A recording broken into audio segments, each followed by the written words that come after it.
मुक्ति पा लेना बड़ा सरल है, बहुत सरल। आप थोड़ा सा दान दे दो, आप थोड़ा सा भजन कर लो, आप थोड़ा सा कीर्तन कर लो, आप थोड़ा सा मंत्र जाप कर लो, आप थोड़ा सा नाम स्मरण कर लो, आप थोड़ी सी भक्ति कर लीजिए, मुक्ति मिल जाएगी। एकदम सरल है मुक्ति पाना।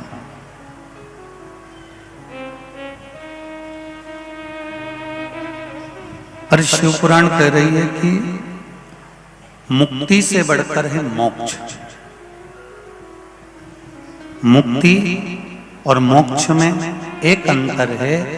मुक्ति पाने के बाद में आप एक योनि से छूट जाओगे और दूसरी योनि में चले जाओगे, अर्थात एक योनि से मुक्त हो गए, दूसरी योनि में चले गए, दूसरी योनि से मुक्त हुए, तीसरी योनि में चले गए, तीसरी योनि से मुक्त हुए, चौथी योनि में चले गए। इसको मुक्ति कहा गया, इसको मुक्त होना कहा गया। और मोक्ष का मतलब होता है कि भगवान की इतनी भक्ति कर ली, शिव महापुराण की कथा को इतना श्रवण कर लिया, भगवान की अविरल भक्ति को इतना सुन लिया, इतना धारण कर लिया कि फिर वापिस मृत्यु लोक में जन्म ही नहीं हुआ। उसको मोक्ष कहते हैं, उसको मोक्ष कहते हैं।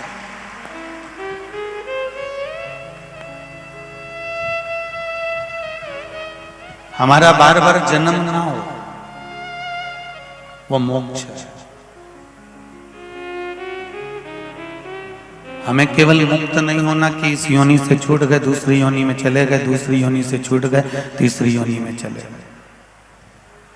कितनी बार कपड़े चेंज करेंगे, कितनी बार कपड़े बदलेंगे, कितनी बार काया बदलेंगे अपनी।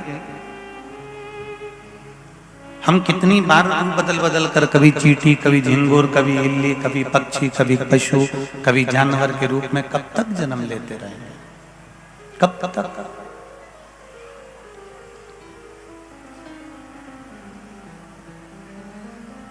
एक भगवान से भी निवेदन करना कि अब हमको फिर जन्म नहीं चाहिए, और अगर जन्म देना ही है तुझको तो इतनी कृपा जरूर करना कि हमें अगला जन्म अगर वापस मिले तो शिव महापुराण की कथा जरूर मिले। इतनी कृपा। हम भटके ना, हमारा मार्ग भटकना नहीं चाहिए, हमारा मार्ग निश्चित होना चाहिए। तुम सरकारी हॉस्पिटल में जाके देखना, किसी आंख जिसकी नहीं है, जिसके नेत्र नहीं है, जो आंख से अंधा है, उसकी हड्डी टूटी हुई नहीं मिलेगी, क्योंकि वो जब भी चलता है तो उसको मालूम है कि संभल कर चलना है, इसलिए वो कहीं गिरता ही नहीं है। और उसने अपने हाथ में एक डंडा पकड़ कर रखा है, एक छड़ी पकड़ कर रखी है, वो छड़ी से टच करते करते जाता है, इसलिए कहीं गिरता नहीं है। आंख वाला व्यक्ति, जिसकी आंख भगवान ने इतनी जोरदार बटेर जैसी दी, सब कुछ देख सकता है, उसके बाद भी ना जाने कहाँ गिर जाता है, पड़ जाता है, कहाँ टपक जाता है और हड्डी टूट जाती है। उसका एक कारण है, अंधे व्यक्ति के पास में एक छड़ी है, उसी तरह आंख वाले के पास में भी शिव नाम की एक छड़ी होना चाहिए, वो गिरता नहीं, फिर नहीं गिरेगा।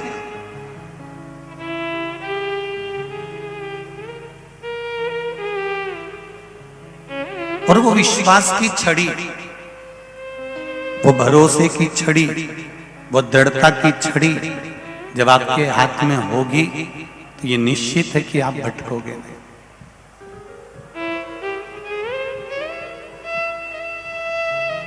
आंख वाला आदमी कहीं पर भी गिर जाता है, पर नेत्रविहीन आदमी कहीं पर नहीं गिरता, क्योंकि वो संभल कर चलता है।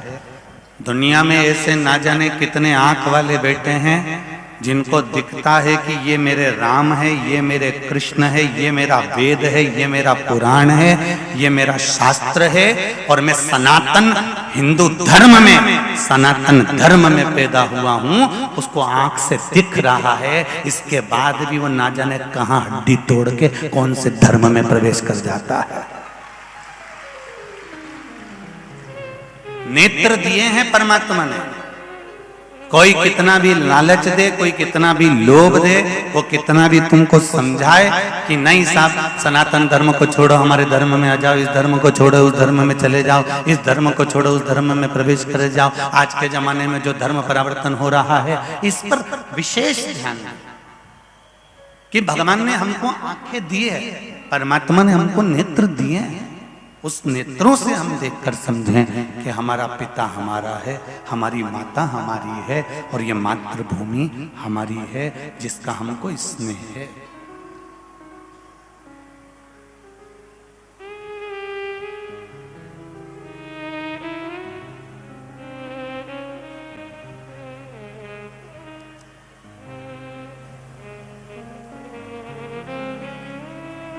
दूसरे देश में जन्म लोगे तो तुम भाग्यशाली कहलाओगे कि नहीं कहलाओगे मालूम नहीं है, पर शिव महापुराण की कथा कहती है भारत की भूमि पर एक व्यक्ति गरीब से गरीब भी अगर जन्म लेता है तो वो भाग्यशाली ही कहलाता है, साधारण नहीं कहलाता।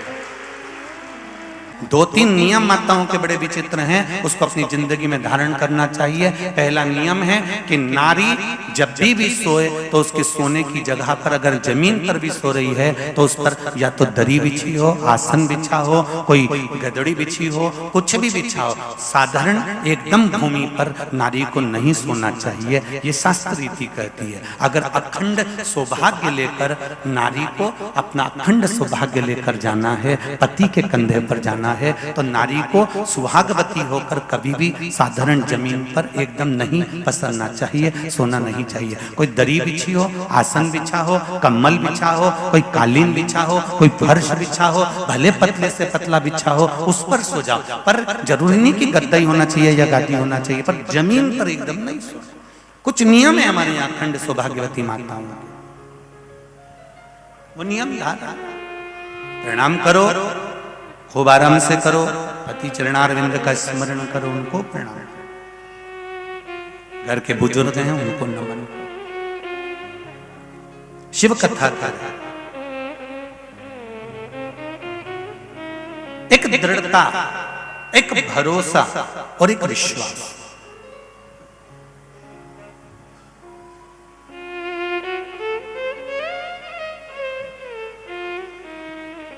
और जब दृढ़ता, भरोसा और विश्वास ये प्रबल हो जाता तो शिव मिल जाता। शंकर को मिलने में देरी नहीं लगती।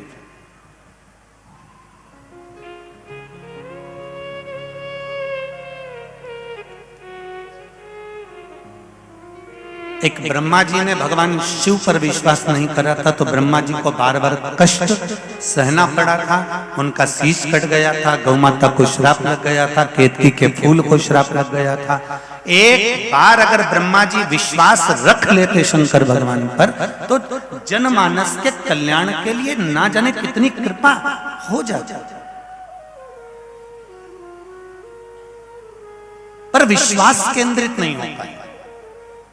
हम आपसे भी कहेंगे, एक लोटा जल आप शिव जी को चढ़ाने के लिए अगर जा रहे हो, आपके भीतर अगर विश्वास है तो शंकर भगवान को जल चढ़ाना। वो जल तुमने चढ़ाया तो ये निश्चित है कि 3 महीना भी नहीं लगेगा और बाबा आपका हाथ पकड़ लेगा, ये निश्चित था। आप विश्वास के बल पर चढ़ाइए, आप भरोसे के बल पर चढ़ाइए, आप दृढ़ता के बल पर चढ़ाइए। परमात्मा पर छोड़कर आप इंसान से लड़ सकते हो, आप मनुष्य से लड़ सकते हो, आप अपने परिवार से लड़ सकते हो, आप अपने भाई से लड़ सकते हो, आप अपनी पत्नी से लड़ सकते हो, आप अपने परिवार कुटुंब वालों से लड़ सकते हो, आप अपने रिश्तेदारों से लड़ सकते हो, आप अपने पड़ोसियों से लड़ सकते हो, आप अपने व्यापारियों से लड़ सकते हो। पर शिव पुराण कहती है आप अपने भाग्य से नहीं लड़ पाओगे। जो लिखा है किस्मत में वो भोगना ही पड़ता। जो लिखा ललाट पर उसको भोगना।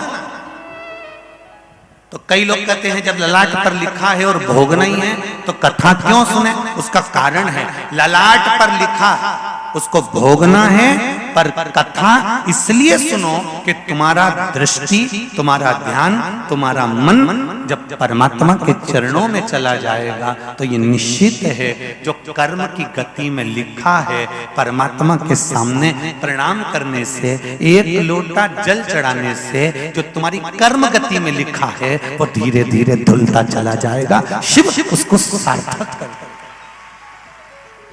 आप तो एक लोटा जल जब शिव जी के मंदिर में चढ़ाओ तो ये विचार करके चढ़ाना कि हम शंकर भगवान पे जल नहीं चढ़ा रहे। हमने जो अपने ललाट पर जो हमारी कर्म गति में लिखा है, हमारे जीवन में जो दुख लिखा है, हमारे जीवन में जो कष्ट लिखा है, हमारे जीवन में जो परेशानियां लिखी हैं, हम शिव जी पे जल चढ़ा रहे हैं, पर वो जल से हम अपनी कर्म गति को धो रहे हैं। हमने जो ललाट पर लिख कर रखा है, अपने जीवन में जो दुख तकलीफ कष्ट लिखा है, उसको हम धो रहे हैं।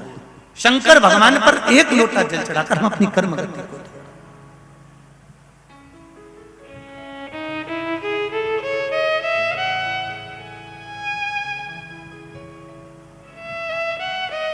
हम शिव जी के मंदिर में जाएं, एक लोटा जल चढ़ाने को जाएं, पशुपति व्रत करने को जाएं, हम शंकर भगवान को रिझाने के लिए जाएं, हम शिव को मनाने के लिए जाएं, तो हमारे भीतर ये जरूरी नहीं है कि हम बार बार शंकर भगवान से कहें कि मेरा कर्जा बढ़ गया, कर्जा चुकाओ, मेरा कर्जा बढ़ गया, कर्जा चुकाओ, मेरा पैसा लेकर चले गया, पैसा वापिस दिलाओ, मुझे ये दुख आ गया, मेरा दुख मिटाओ। हमें भगवान के सामने रोज जाकर ये नहीं। पशुपति व्रत किस किस ने करे? जरा हाथ उठाओ। सबने करे? धर लो वापिस धरो। पशुपति व्रत करते हैं तो पशुपति व्रत करने का एक नियम है, आपको बताया था पहले भी, जितनी बार आपने टीवी पर सुना होगा, उसका एक नियम है पशुपति व्रत करने का। 5 सोमवार का व्रत होता है। कितने सोमवार का है? 5 सोमवार का। पहले सोमवार को जब हम पूजन की थाली लेकर जाते हैं, सुबह अभिषेक पूजन करते हैं, शाम के समय पर कितने दिए? 6 दिए लेकर जाते हैं, 5 दिए और 6वां दिया वहीं रखते हैं, प्रसाद लेकर जाते हैं, उसके 3 हिस्से करते हैं, 5 दिए मंदिर में प्रज्वलित कर देते हैं, प्रज्वलित करने के बाद 6वां दिया वापिस जमीन पे से उठाकर थाली में रख लेते हैं, 2 हिस्से प्रसाद के मंदिर में छोड़ देते हैं, 1 हिस्सा प्रसाद का लेकर आ जाते हैं। पहले व्रत में भगवान को निवेदन कर दिया जाता है कि ये व्रत मैंने इसलिए करा, बाकी के 4 व्रत में हमको बोलना नहीं चाहिए कि हमको ये तकलीफ के कारण मैंने व्रत करा। केवल पहले व्रत में आपको बता देना है कि बाबा मैंने ये व्रत इस कारण से करा। और जब 5वां व्रत आए तब नारियल और उसके साथ में 11 रुपए और जो भी आप सामग्री 108 दाना चावल या मूंग या बेलपत्री या फूल जो चढ़ा रहे हो उसके साथ में बाबा से विनती कर दो। बस पहला और आखिरी, इसके सिवाय आपको फिर वो व्रत के बीच में एक भी सोमवार को नहीं बोलना कि बाबा मुझे ये तकलीफ है। कारण इसको और दूसरी भाषा में समझ लो। सब्जी वाले के यहाँ सब्जी लेने जाओगे तो मुंह से बोलकर बताना पड़ेगा, आधा किलो बैंगन दे दो, आधा किलो टमाटर दे दो, 1 किलो मुझे आलू दे दो, आधा किलो लौकी दे दो। बोलो री जीजियो, जम के तो बोलो, उधर वाली भी बोलो जरा, सही है? ऐसे ही बोलोगे ना कि आधा किलो हमको ये दे दो। किराने वाले के यहाँ जाओ तो किराने वाले क्या बोलना पड़ेगा, मुझे आधा किलो मूंगफली का दाना दे दो, 1 किलो साबूदाना दे दो, आधा किलो चिप्स दे दो। बोलो री जीजिए, सही है? बोलना पड़ेगा कि नहीं बोलना पड़ेगा? पर मेडिकल वाले के यहाँ जाओ,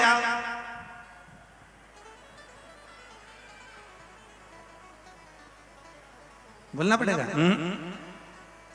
पर्चा डॉक्टर का सर, और मेडिकल वाले क्या तुमने पर्चा दे दिया, अब चुपचाप खड़े रहो, मुंह से आवाज नहीं आना चाहिए। मेडिकल वाला अपने दिमाग से यहाँ पेन घुसा होगा,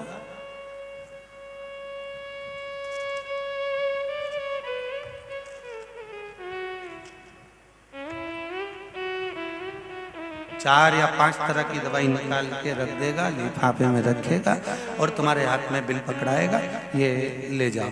तुमने वहां पे चिल्ला चिल्ला के किया कि आधा किलो ये दे दो तो 5 गोली इसकी निकाल दो तो 6 गोली इसकी। तुमने बस केवल पर्चा दिया और मेडिकल वाला इतना समझदार, उसने देख लिया बस पर्चा आ गया है और मुझे इसको दुख मिटाने की दवाई देना है।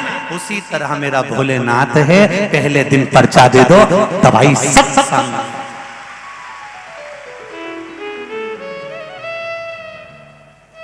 शिव जी का मंदिर सब्जी की दुकान नहीं है, आधा किलो टमाटर दे दो। शिव जी का मंदिर किराने की दुकान नहीं है कि आधा किलो मुझे साबुदाना दे दो। शिव जी का मंदिर तो मेडिकल है।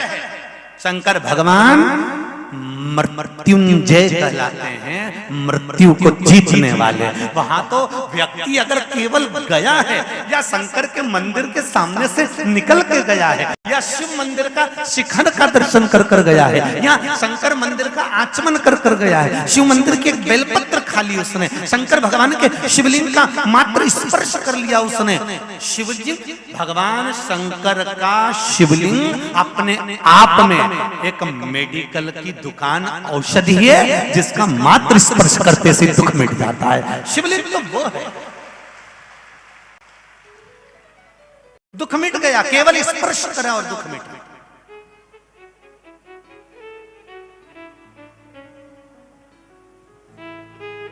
शिव जी का मंदिर, भगवान शंकर का शिवालय, भगवान शंकर की चौखट, भगवान शंकर का द्वार, भगवान शंकर का शिवलिंग, तो वो औषधि की दुकान है जहां पर केवल एक बार जाकर बोलना पड़ता है, एक बार जल भरकर लोटा भर पानी चढ़ाना पड़ता है और कहने की जरूरत नहीं है। शिव समझ जाते हैं ये मेरे दरवाजे पर क्यों आया है, ये मेरी चौखट पर क्यों पहुंचा है।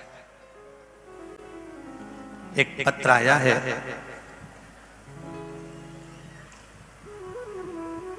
वंदना संजय सिसोदिया महाराष्ट्र सिरपुर से आए हैं, जहां बैठे हो हाथ हिलाइएगा। आप ही हैं? श्री शिवाय नमस्तुभ्यम, दोनों हाथ हिला दो।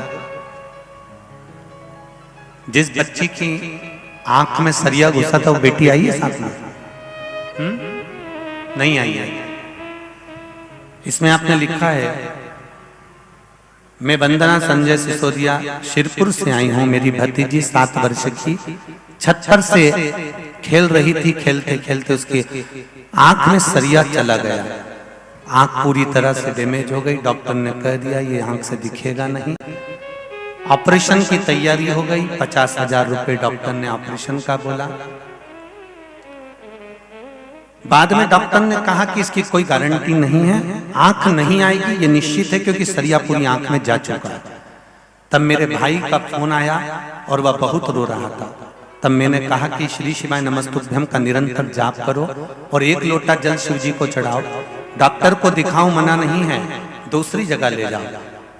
आरोही के दादा दादी चाचा चाची तुरंत उसके घर के पास शिव मंदिर पहुंचे और उन्होंने 1 लोटा जल चढ़ाया और शंकर भगवान का श्री शिवाय नमस्तुभ्यम का जाप किया और शिव जी को कहा कि माता पिता ने कहा कि हमारी आरोही का आंख ठीक होगी, शिव मंदिर में आएंगे और बाबा एक बेलपत्री के साथ में जैसा कहा है उसी के अनुसार हम नेत्र भी समर्पित करेंगे। बाबा की कृपा ऐसी हुई, ऑपरेशन की तैयारी थी पर डॉक्टर ने कहा कि एक चेकअप करते हैं। उस चेकअप में दवाई डाली गई और दवाई डालते से बेटी की आंख वापिस आ गई, ऑपरेशन नहीं करना था। ये शिव है, बैठिए बहन, श्री शिवाय नमस्तुभ्यम। ये औघड़ी है। उस बेटी की आंख का फोटो भी दिया है जिसमें आंख में सरिया गया था और दूसरा फोटो भी लगाया गया है जो सरिया निकलने के बाद बेटी ठीक हुई। श्री शिवाय नमस्तुभ्यम। ये औघड़ी है, मेरा शंभू, मेरा शंकर।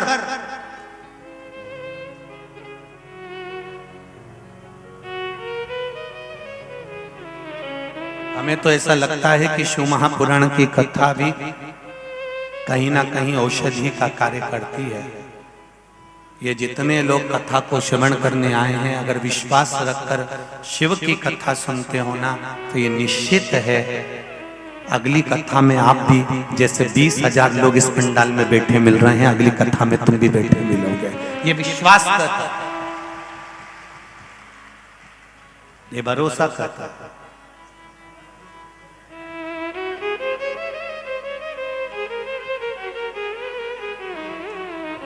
ये मेरा शंभू, ये मेरा शंकर का करुणा करता है।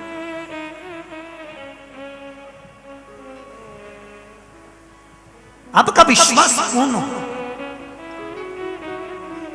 हमने कल भी कथा में कहा था, बीकन गांव के लोगों का तो भाग्य प्रबल हुआ, कहीं पुण्य की गुल्लक फूटी होगी, इसलिए इतने छोटे से गांव में ये शिव महापुराण की कथा। शंकर भगवान माता सती को लेकर शिव महापुराण की कथा में बैठे थे। भगवान कुंभज ऋषि कथा कर रहे हैं, अगस्त ऋषि कथा कर रहे हैं, सती मैया बैठी। सती मैया ने विचार करा कि मेरा शरीर जलकर भस्म हो जाए, तो शरीर जलकर भस्म हुआ। शिव जी ने मांगा कि मुझे राम का दर्शन हो जाए, तो राम का दर्शन मिला। कुंभज बाबा ने कहा यह कथा कोई साधारण नहीं होती, भगवान की कथा को जब जीव श्रवण करने बैठता है, जो मन में कामना लेकर बैठता है, उसकी कामना भगवान पूर्ण करता ही है, ये निश्चित है। आप किस भाव से बैठे हो ये मालूम नहीं, पर मिले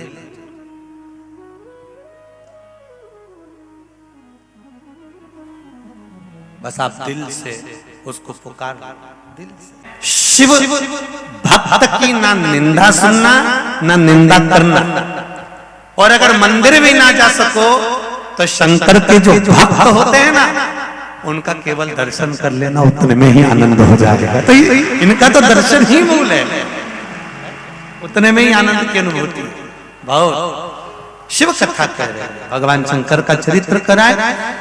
ब्रह्मा जी को विश्वास जागृत नहीं हुआ था, माता सती के मन में विश्वास जागृत नहीं हुआ था, इसलिए इनकी गति थोड़ी सी गड़बड़ हो गई। अगर विश्वास जागृत हो जाता तो ये निश्चित है कि परमात्मा कुछ ना कुछ अच्छा कर जाता। हमारे ललाट का देंगे मौका, बैठ बैठ बैठ अपने ललाट पर जो लिखा हुआ, उस ललाट का लिखा हुआ, हमारी कर्म गति का लिखा हुआ, हमारे भजन के माध्यम से, तब साधना के माध्यम से, भगवान की अविरल भक्ति के माध्यम से ही काटा जा सकता है, केवल भक्ति के माध्यम से। उसके सिवा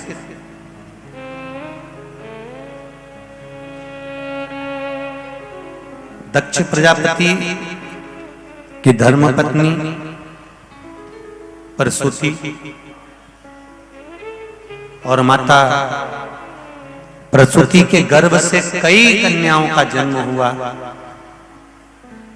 कन्याओं के जन्म के बाद में भी अगर दक्ष प्रजापति ने मां जगतजननी दुर्गा भवानी से, मां आदिशक्ति से अगर कुछ मांगा तो केवल इतना मांगा कि मेरे घर में एक बेटी का जन्म और हो जाए।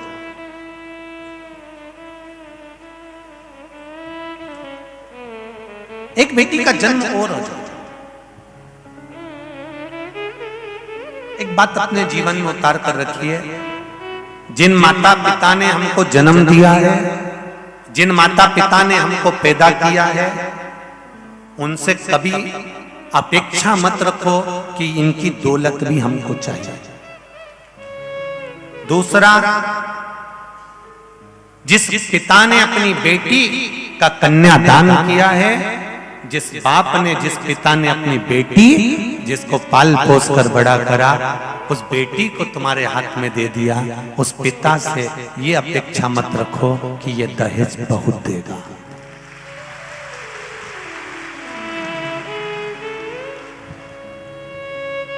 तीन जगह से अपेक्षा नहीं रखना चाहिए। पहला, अपने माता पिता से अपेक्षा मत रखो, जिन्होंने जन्म दे दिया, तुमको शरीर दे दिया, अच्छा पढ़ा लिखा दिया, अच्छा बना दिया, उनसे अपेक्षा मत रखो कि ये हमको दौलत देंगे। दूसरी अपेक्षा, अपने सास ससुर से मत रखो, जिसने कन्यादान करा है, बेटी दी है, उससे दहेज की अपेक्षा मत रखो। और तीसरा, हर एक व्यापारी को ग्राहक से ज्यादा धन की अपेक्षा नहीं होना चाहिए। थोड़ा बहुत बढ़ाकर मिले पर दुगना या चौगुना नहीं, ये अपेक्षा नहीं रखना। अपेक्षा अगर लेने की रखना है तो शिव महापुराण की कथा कहती है कि जिस शंकर के मंदिर में आप एक लोटा जल चढ़ाने के लिए जा रहे हो, अपेक्षा मेरे महादेव से रखना, सब कुछ वो देंगे। आज सबसे ज्यादा दिक्कत की घड़ी यह है कि बहुओं की सबसे बड़ी गलती ये हो जाती है कि वो अपने सास ससुर से ये अपेक्षा रखने लगती हैं कि ये हमको चेन देगी, ये हमको अंगूठी देगी, और बाद में ना चेन दी ना अंगूठी दी और ठेंगा दिखा दिया तो दिल दुखी। अपेक्षा नहीं।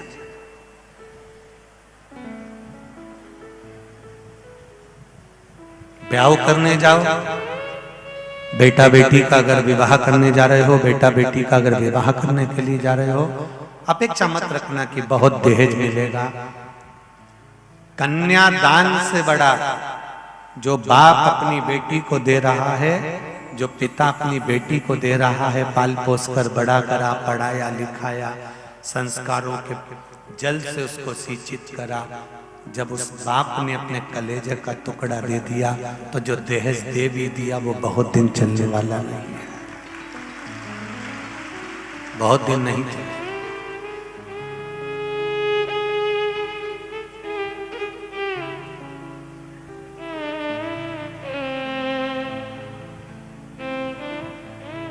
किसी पिता की बेटी की अगर शादी है और तुम लड़की की शादी के रिसेप्शन में गए हो, तो एक निवेदन आप सबसे करूंगा, आपको अच्छा लगे तो ठीक है, नहीं तो भीकन गांव में तो हम कहकर चले जाएंगे।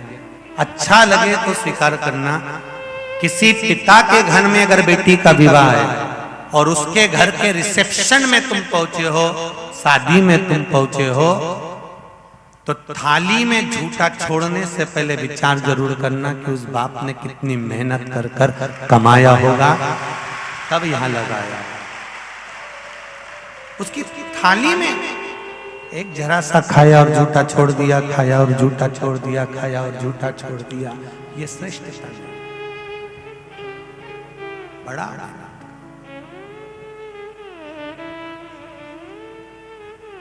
आज कथा तो आपको दिख रही है कि ये कथा हो रही है भीकन गांव में, पर जैसे एक पिता अपनी बेटी के लिए कितना जोड़ता है, करता है, उसी तरह जैसे कथा दिख रही है, शादी दिखती है, ऐसे महिला मंडल से कोई पूछे 2 साल 1.5 साल पुरानी ये कथा, 2 साल पुरानी ये कथा ली हुई, कब से तैयारी कर रहे होंगे, कब से लगे हुए होंगे। जरा पिता माँ अपनी बेटी के लिए क्या नहीं करती है।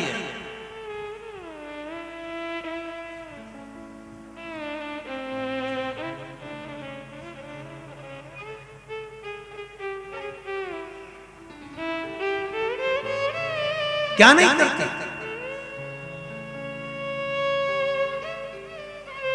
खुद कपड़े नहीं पहनती अच्छे, जो साड़ी अच्छी मिलती है वो पेटी के अंदर रख देती है। छोरी की शादी करूंगे ना, उसमें काम आएगा। जिस दिन लड़की का जन्म होता है उस दिन से माँ जो भी रकम लाती है वो 50 बार विचार कर कर लाती है कि मेरी बेटी के देने के काम आएगा। या तो बहू के देने के लिए लाएगी या बेटी को देने के लिए लाएगी।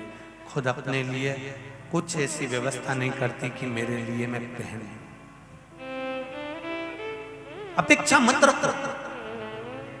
जिस माता पिता ने हमको ये शरीर दिया है, जिस माता पिता ने हमको पढ़ा लिखा कर बड़ा किया है, जिस माता पिता ने अपने व्यापार पर लाकर बिठा दिया है, जिस माता पिता ने नौकरी लगवा दी है, जिस माता पिता ने हमें कमाने के लायक बना दिया, उस माता पिता से यह अपेक्षा मत रखना कि पिता मुझको जायदाद का हिस्सा देंगे, मकान में से एक हिस्सा मेरा होगा, जमीन का हिस्सा मुझे मिलेगा, ये टुकड़ा मुझे मिलेगा, ये प्लाट मुझे मिलेगा, मम्मी की रकम मुझे मिलेगी, चूड़ी मिलेगी, अंगूठी मिलेगी, चेन मिलेगी। ये अपेक्षा न रखें, बल्कि ये अपेक्षा रखें कि हमारे माँ बाप जब तक जिंदा हैं इनकी कैसे सेवा कर लें कि मरते मरते तक आशीर्वाद देकर चले जाए, हमारा जीवन सार्थक। हमें उनसे धन की अपेक्षा नहीं रखना।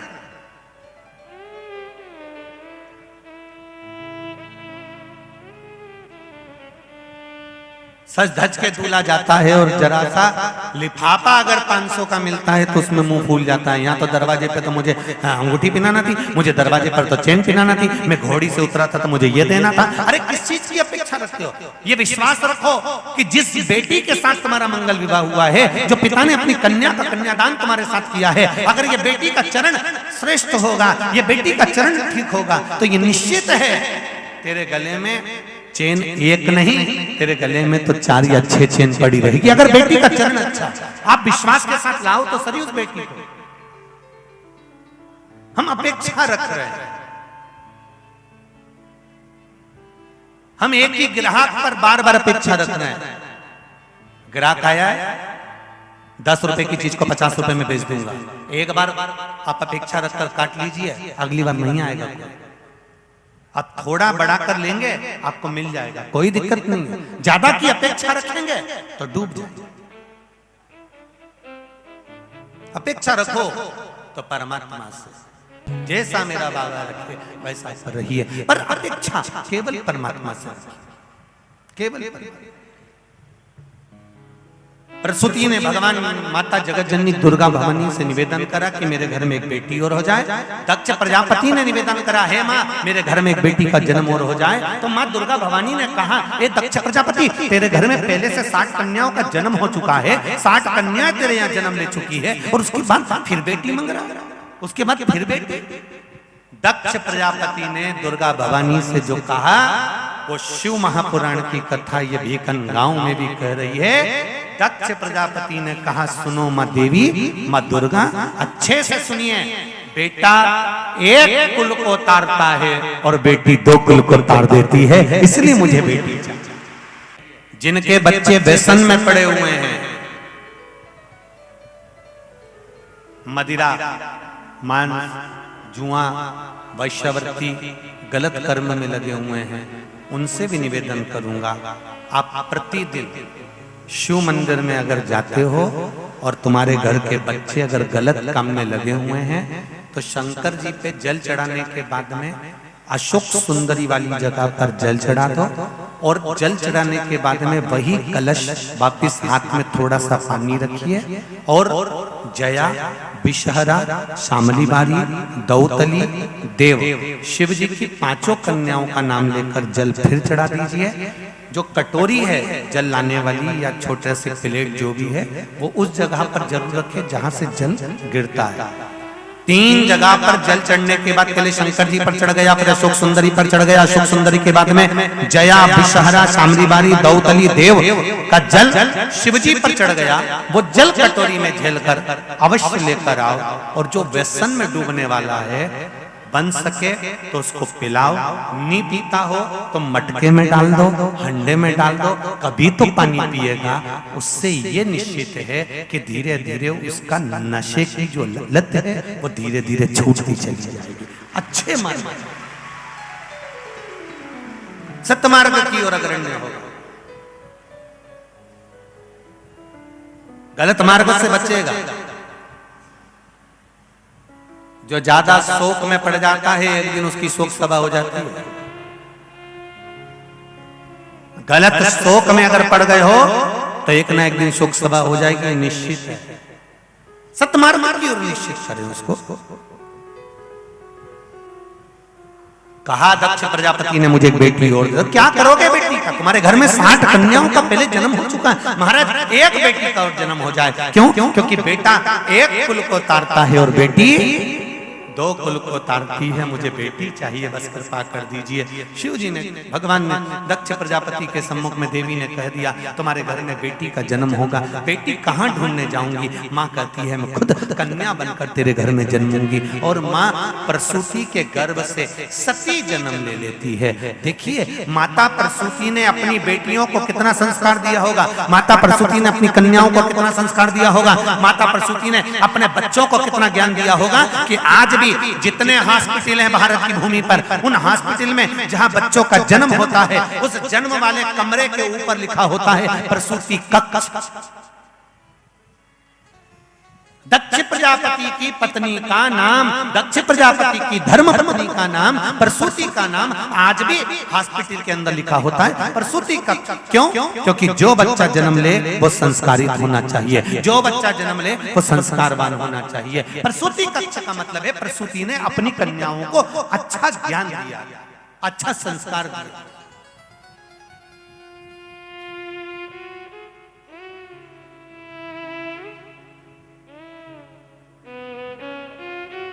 खूब पढ़ाओ बेटियों को,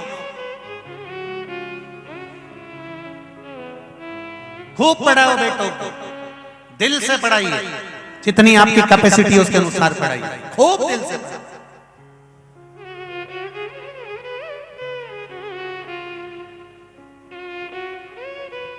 पर बेटा और बेटियों से निवेदन है, जिस माँ बाप ने तुमको बोलना सिखाया है, जब तुम बड़े हो जाओ, कॉलेज पढ़कर आओ, तुम्हारी धर्म पत्नी जगदम्बा तुम्हारे साथ आ जाए, तो निवेदन है जिस माँ बाप ने तुमको बोलना सिखाया है उस माँ बाप को तुम चुप करना मत सिखाना, तुम चुप बैठे रहो।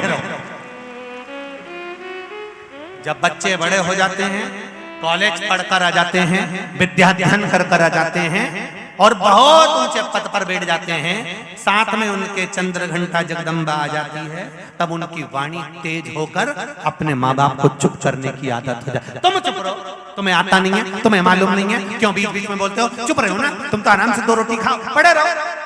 तुम क्यों बोलते हो बहू के बीच में, तुम क्यों बोलते हो बेटे के बीच में? ध्यान रखना, जिस माँ बाप ने तुमको बोलना सिखाया उस माँ बाप को अगर तुम चुप रहना सिखाओगे तो आने वाली एक लाइन याद रखना, जैसा तूने करा है वैसा कर्म का भोग भोगना ही पड़ेगा। इसलिए निवेदन है, तेरा क्या होगा रे कालिया, समझ कुछ नहीं बिगड़ा। मेरा बेटों और बेटियों से भी निवेदन है, फुल एंजॉयमेंट जीवन जियो। हम तुमसे ये नहीं कहते कि तुम रोकर जिंदगी जीना। एक जॉब नहीं लगा, दूसरे जॉब की तैयारी करो, दूसरा जॉब नहीं लगा, तीसरा जॉब की तैयारी करो, कंपटीशन एग्जाम की पूर्ण तैयारी करो, खूब पढ़ो और खूब तैयारी करो, पर साथ में भगवान शिव पर विश्वास करो, भगवान शंकर पर भरोसा रखो, शिव कथा कर, ओगरदानी की कथा कर। बेटी का जन्म हुआ, सती मैया प्रकट हुई, शिव की भक्ति में माता सती लगी रही, शिव भक्ति।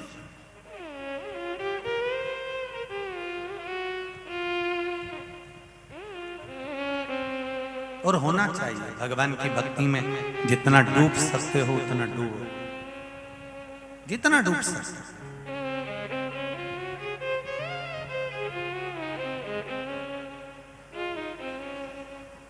पेट पाप करवाता है और पीठ उसका बोझ ढोती है। ये हमारा पेट, मेरे बच्चों का पेट भरना है, परिवार का पेट भरना है, कुटुंब का पेट भरना है, रिश्तेदारों का पेट भरना है। ये पेट पाप कराएगा, झूठ बुलवाएगा, कपट करवाएगा, छल करवाएगा, बेईमानी करवाएगा, प्रपंच करवाएगा, पेट पाप पर पाप करवाएगा, पर इसका बोझ पीठ को ढोना पड़ेगा।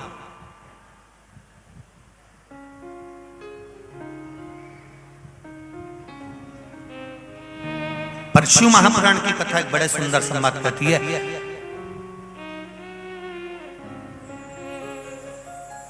पुरुष के प्राण छूटे, ऊपर गया, ऊपर जाने के बाद में उसने कहा, मैंने झूठ बोला था दुकान पर बैठकर अपनी पत्नी और बच्चों को, मैंने कपट करा था दुकान पर बैठकर व्यापार में पत्नी और बच्चों को, मैंने छल करा था व्यापार में पत्नी और बच्चों के लिए। अगर मुझे नरक भेज रहे हो तो मेरे पत्नी और बच्चों को भी नरक भेजो। तब यमदूत कहेंगे, झूठ तूने बोला, कपट तूने करा, बेईमानी तूने करी, छल तूने करा, तो नरक भी तू ही भोग, कोई दूसरा नहीं भोगेगा। मेरा एक थोड़ा सा निवेदन प्रत्येक माताओं से है कि आपके पति बहुत मेहनत करते हैं, दिन भर दुकान पर रहते हैं, नौकरी में रहते हैं, सर्विस पर रहते हैं, काम करते हैं। मेरा माताओं से निवेदन है, आप प्रतिदिन अपने पति से एक बात जरूर कहो, निवेदन करूंगा, हो सके तो करना। अपने पति से एक निवेदन जरूर करो कि नौकरी पर जाने से पहले, दुकान पर जाने से पहले, व्यापार पर जाने से पहले, बिजनेस करने से पहले एक काम करा करो। सवेरे तुम स्नान कर आओ, भले कपड़ा पहनो, बाद में पहनो, तैयार हुए नहीं हुए, एक लोटा पानी धर्म पत्नी का फर्ज है, मटके में से भर के उसके हाथ में पकड़ा दे और के पास के मंदिर में जाकर चढ़ा कर जाओ। उसकी जिंदगी से उसके पास में नहीं है समय, उसके पास में इतना समय नहीं है कि वो मंदिर जा सके, उसके पास में इतना समय नहीं है कि वो तुम्हारे अनुसार चल सके, पर तुम्हारे लिए कमा रहा है, तुम्हारे बच्चों के लिए कमा रहा है। तुम तो भोग का आनंद ले लोगे और आनंद से जिंदगी जी लोगे, पर जवाब उसको देना है। कम से कम रोज एक लोटा पानी अगर वो शंकर जी के मंदिर में चढ़ाएगा तो तुम भी अपनी जिंदगी को खुश रहकर जी सकोगे कि मेरा पति भी धर्म में लगा। घर के छोटे छोटे बच्चे हैं, उनको एक लोटा जल पकड़ाइए, जाओ बेटा स्कूल जाने से पहले। वैसे तो मेरे को विश्वास है कि बीकन गांव के भी छोटे छोटे बच्चे जल चढ़ा रहे होंगे, चढ़ा रहे हैं कि नहीं चढ़ा रहे? चढ़ा रहे ना। वैसे तो विश्वास करता है कि छोटे छोटे बच्चों को भी स्कूल जाने से पहले एक लोटा जल दीजिए। सारी समस्या का हल केवल एक लोटा, कहीं नहीं बचा। क्या करेगा वो एक लोटा जल? आप बच्चों को पढ़ा सकते हो, आप बच्चों को लिखा सकते हो, आप बच्चों को अच्छी ट्यूशन दे सकते हो, आप बच्चों को कलेक्टर एसपी सब बना सकते हो, पर बच्चे का भाग्य आप नहीं बना सकते। बच्चे का भाग्य जो एक लोटा जल उसने चढ़ाया है, ये निश्चित है वो एक लोटा जल उसका भाग्य बना देगा, भाग्य बनाएगा। आपका विश्वास, आपकी दृढ़ता, आपका भरोसा भेजो शिव मंदिर,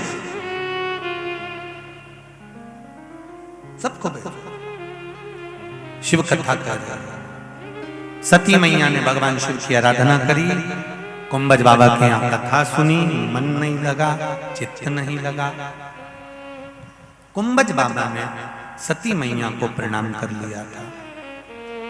वक्ता, कथा कहने वाला, कथा सुनने वाले को प्रणाम इसलिए करता है क्योंकि वक्ता से बड़ा श्रोता होता है।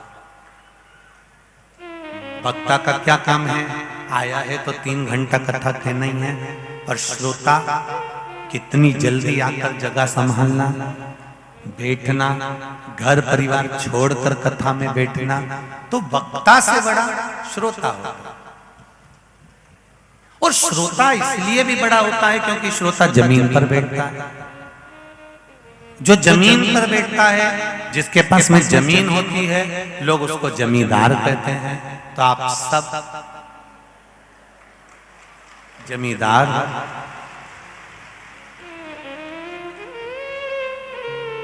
और कथा बचने वाला ये 4 पाए की चौकी पर बैठता है, इसलिए वो चौकीदार कहलाता है। जमींदार में और चौकीदार में एक ही अंतर है कि जमींदार तो जमींदार है, उसका मन लगेगा तो बैठेगा, नहीं तो उठ के चले जाएगा। कई कई जमींदारों की मर्जी होती है तो जेब में से निकाल के मल भी लेते हैं, वो तो जमींदार है। और जैसे ही महाराज भजन गाए तो फटकी भी दे, और जैसे ही महाराज जी ने बोला वो तो जमींदार है। जमींदार तो कुछ भी कर सकता है, पर चौकीदार एक जैसा बैठा है तो बैठा ही है। अब जमींदार का मन बैठे तो बैठे, नहीं बैठे तो नहीं बैठे। तो चौकीदार से बड़ा होता है जमींदार। और राष्ट्र के 2 चौकीदार हैं, एक भारत की बॉर्डर पर बैठे हथगोले बंदूक लेकर भारत की भूमि की रक्षा कर रहे हैं, और एक भारत के चौकीदार, भारत के संत साधु कथाकार जो भारत की सभ्यता और संस्कृति की रक्षा कर रहा है। ये भी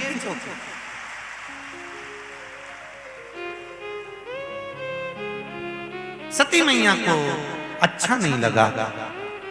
वापिस आई, परीक्षा ली राघव जी की, घर आई, शिव जी ने मन से त्याग कर दिया। पिता के घर यज्ञ में, यज्ञ में जाने की कोई प्लानिंग नहीं थी, कोई विचार नहीं था। केवल बहुत सारे देवी देवता निकल निकल के जा रहे थे, तो सब सती मैया के घर के द्वार से ही जा रहे थे। 33 कोटि देवता सब यज्ञ में जा रहे हैं और सारे के सारे देवता यज्ञ में जा रहे हैं, तो कैलाश पर्वत के ऊपर से जा रहे हैं। कारण क्या था? क्योंकि सती मैया के यहाँ पत्र नहीं आया था, इसलिए बार बार उनके सामने से जान करके निकल कर जा रहे हैं, जिससे उनको ज्ञात हो कि तुमको नहीं बुलाया। तब सती शिव जी के मना करने पर भी यज्ञ में पहुंच गए और सती मैया यज्ञ में पहुंची। सबका स्थान था, पर अपने पति का कोई स्थान नहीं देखा।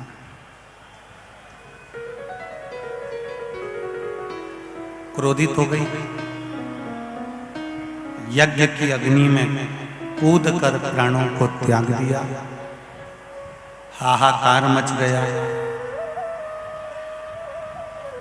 सब दूर खबर पहुंची। शिव जी के पास भी खबर गई कि सती मैया जलकर भस्म हो गई। ध्यान दो जरा, सती मैया को अगर प्राण त्यागना ही थे तो कहीं और जाकर प्राण त्याग, पर सती मैया ने प्राण त्यागे तो यज्ञ की अग्नि में प्राण त्यागे। शिव जी को बड़ा बुरा लगा कि सती, बड़ी मुश्किल से तो कोई यज्ञ होता है, कोई अनुष्ठान होता है, कोई अच्छा कार्य होता है, और उस कार्य में भी अगर तुम अड़ंगा डालो तो ये श्रेष्ठता कहाँ है? सती मैया, तुमने गलती करी जो यज्ञ की अग्नि में प्राणों को त्यागा। अगर और कहीं प्राण त्यागती तो चल जाता, पर सती तुम यज्ञ की अग्नि में कूद कर प्राणों को त्यागी हो, ये तुम्हारे अच्छी बात नहीं है। जब कोई अच्छा कार्य हो रहा हो, श्रीमद् भागवत हो, रामायण हो, गीता हो, शिव पुराण हो, यज्ञ हो, अनुष्ठान हो, कोई समाज वर्ग में कोई अच्छा काम हो रहा हो, किसी भी समाज का कोई भी अच्छा काम हो रहा हो, बन सके तो उसमें आगे बढ़कर हाथ लगाकर आगे बढ़ाओ, टांग अड़ाकर कार्य को रोकने का प्रयास ना किया जाए। ये चीज का स्मरण भगवान शिव ने सती को समझाया। सती, तुमने गलती कर दी। सती, मेरा श्राप रहेगा तुमको। सती, तुम यज्ञ की अग्नि में कूद कर प्राणों को त्यागी हो। एक अच्छा काम हो रहा था, उसमें तुमने अड़ंगा डाला है, इसलिए तुम्हारा अगला जन्म कोयल का होगा। तुम इतनी जल्दी मुझे प्राप्त नहीं कर सकती, तुम कोयल बनकर जगत में घूमोगी। सती ने हाथ जोड़ लिए, मेरी मुक्ति कैसे होगी? शिव जी ने कहा, जब 2 आषाढ़ पड़ेंगे और 2 आषाढ़ पड़ेंगे, जब अधिक मास पड़ेगा आषाढ़ का, उस समय पर कोकिला व्रत पड़ेगा। उस कोकिला व्रत में तुम मेरी आराधना करना, तुम मेरा अनुष्ठान करना। बीच में शिवरात्रि पड़े, उसका स्मरण करना। मैं स्वयं तुम्हें कोयल की योनि से मुक्त करूंगा और तुम पार्वती बनकर फिर मुझे प्राप्त कर लोगी। ये कोकिला व्रत की महत्वता है।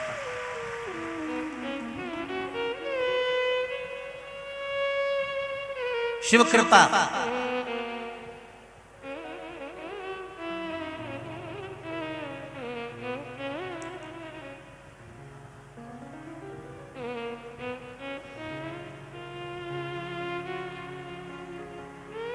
कितना सुंदर बात कही। संभल कर बड़ों को चलना चाहिए कि छोटों को? जल्दी उत्तर दो रे बिकन्ना वाले, बोलो जरा जल्दी। संभल कर बड़ों को चलना चाहिए कि छोटों को? बड़ों को चलना चाहिए। क्यों? बड़ों के पद चिन्ह पर छोटे चलते हैं। अगर बड़े ही गड़बड़ कर जाएंगे तो छोटे तो फिर धूल में जाएंगे।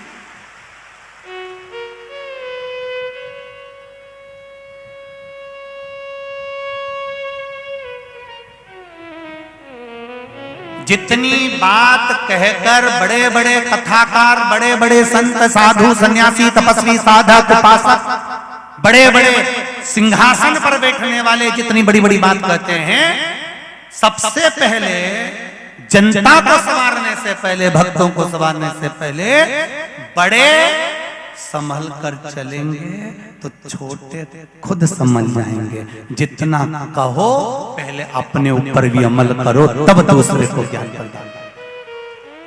पहले समझने की जरूरत अपने को है, पहले बड़ों को समझने की जरूरत है कि हम कैसे संभल कर चल।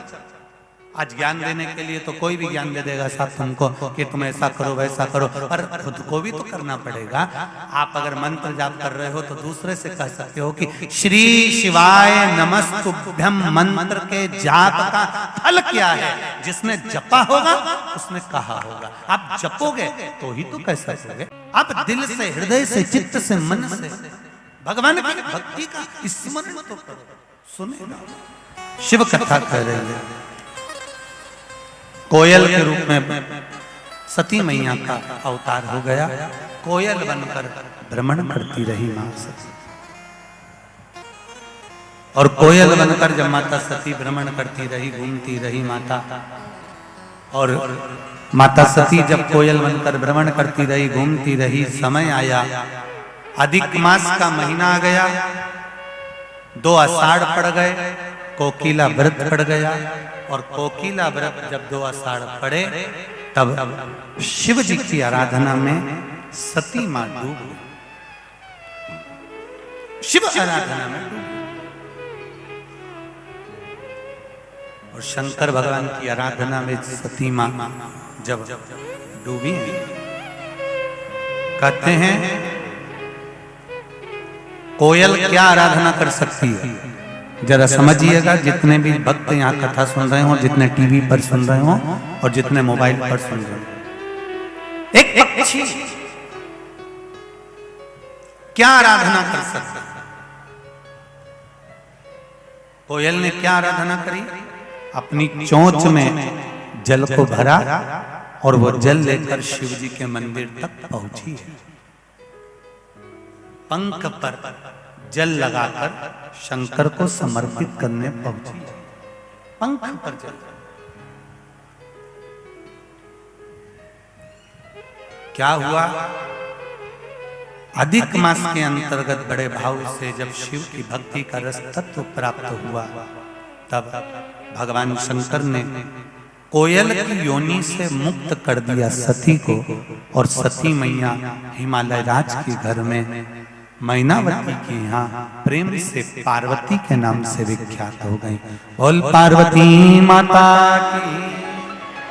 पार्वती के रूप में उनका जन्म, पितरों की कन्या है।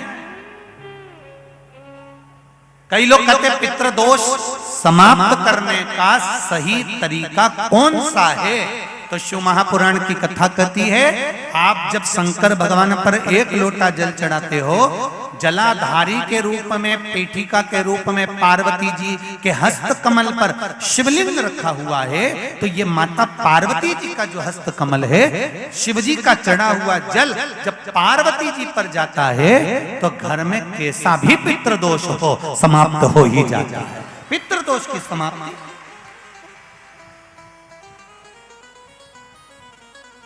कैसा भी पितृदोष वो समाप्त हो जाए।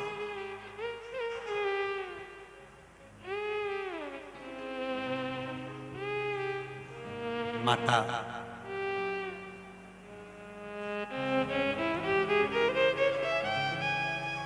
पार्वती जी का प्रागट्य हुआ, जन्म हुआ, और पार्वती जी के जन्म के बाद में देवऋषि नारद का आगमन हुआ। देवऋषि नारद ने आकर पार्वती जी के भाग्य की सराहना करी और कह दिया कि इनके भाग्य में जो पति लिखा है तो नग्न वैशधारी, भस्मी रमाने वाला, जटा जूट बांधने वाला, जटाएं पहनने वाला पति मिलेगा। मैनावती ने विचार कर लिया कि मैं अपने पुत्री का विवाह नहीं करूंगी। तब देवऋषि नारद ने समझाया, अगर ये सारे अवगुण किसी गुणवान व्यक्ति में हो तो आपको विवाह करने में पीछे नहीं हटना चाहिए। फिर विवाह करने में पीछे ना, ठीक है, विवाह की ठानी, और विवाह की जब ठानी तब किसके साथ विवाह किया जाए? शिव जी के साथ। पर हिमालय राज ने तो विचार कर लिया था कि भगवान विष्णु के साथ बेटी को ब्याहना है।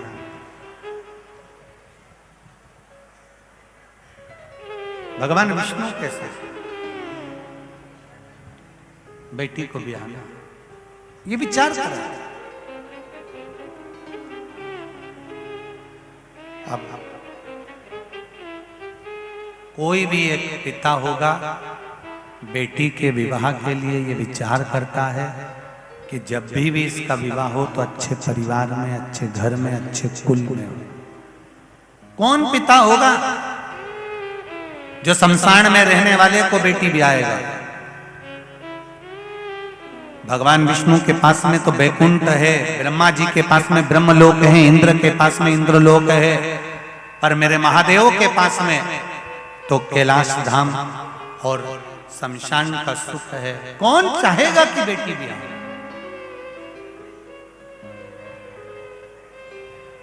पर शिव पुराण एक बात बहुत अच्छी कहती है कि बेटी के लिए पेट्रोल पंप या 4 व्हीलर गाड़ी या बहुत बड़ा बंगला मत देखो। बेटी के लिए जिस लड़के के साथ लड़की का विवाह कर रहे हो वो लड़के का नेचर कैसा है, व्यवहार कैसा है, वो काम कर सकता है, मेहनत कर सकता है कि नहीं कर सकता है, वो बेटी से स्नेह कर सकता है कि नहीं कर सकता है, आपकी बेटी को सुखी रख सकता है कि नहीं रख सकता। धन देखने से ज्यादा बेटी को सम्मान दे पाएगा कि नहीं दे पाएगा, वो देखो। मेरे शिवजी ने यही प्रसंग वर्णन। आज के समय में हम धन देखते हैं, दौलत देखते हैं, संपदा देखते हैं, पर बेटी सुखी रहेगी कि नहीं रहेगी ये नहीं देखते। गाड़ी देखा, बंगला देखा, पेट्रोल पंप देखा, धन देखा, दौलत देखी, सत्ता देखी, पर बेटी वहां सुखी है कि नहीं वो ना देखते। पर बेटी सुखी है कि नहीं?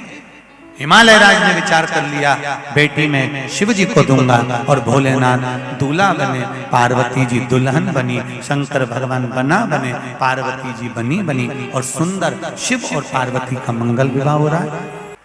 शिव पार्वती आ रहे हैं, जोरदार ताली बजाकर स्वागत करें। भगवान शंकर का मंगल विवाह। जो लोग शिव महापुराण से वंचित हैं उनसे निवेदन है कल की कथा अवश्य श्रवण करें, भाव भक्ति के साथ श्रवण करें और अपने जीवन को धन्य बनाएं, सार्थक बनाएं। शंकर पार्वती का एक बार जोरदार ताली बजाकर स्वागत करें। भगवान शिव पार्वती आए हैं, जयमाला हो रही है, पार्वती जी के हाथ में माला, शिव जी के हाथ में माला, भगवान शंकर जी के गले में माता पार्वती जयमाला दे रही हैं। जोरदार ताली बजाकर स्वागत करिए। बोल काशी विश्वनाथ भगवान की